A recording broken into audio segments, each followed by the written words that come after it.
All right, well, let's do something a little different for Talladega week. All my settings are default. I have not touched them, and I'm going to show you how to qualify here.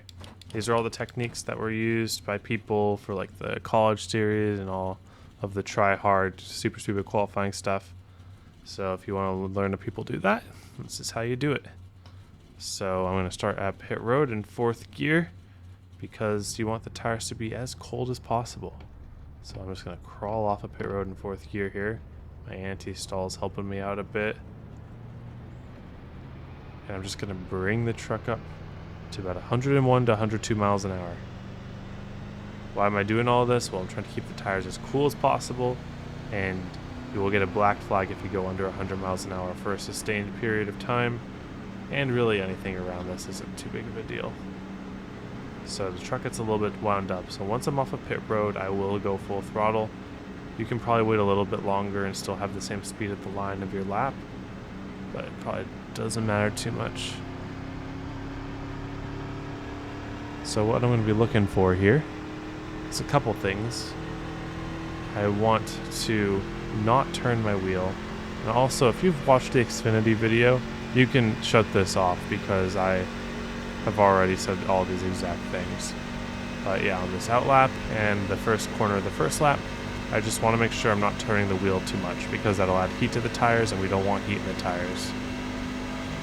This tire model goes slower in a straight line if it is hot tires.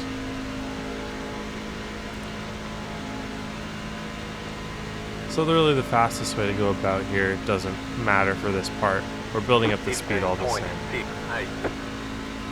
One thing to note though is I'm not going right by the wall ever, and that is going to be because there is a little bit of drag with the wall. It'll be worth just a tiny bit of time, but it's just worth not going by there if you want to save that tiny bit of time. So I'm going to position my car so that I am just barely have my rights above this last seam here. Not that I'm getting any of the wall drag, just kind of up high enough. And what we're going to do is we're going to turn down the hill towards the end of the corner and then straighten out our wheel as quick as possible. That. Worth very, very small amounts of time. Now I'm going to go and get to the yellow line. Some people don't like doing this. They like making like a later apex than that, or they like taking it out wide.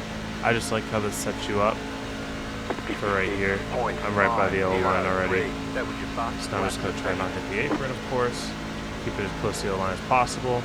Smooth input, or as little wheel input as possible.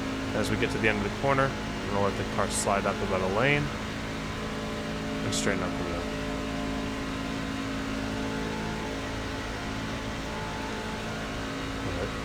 Ease back down to the yellow here.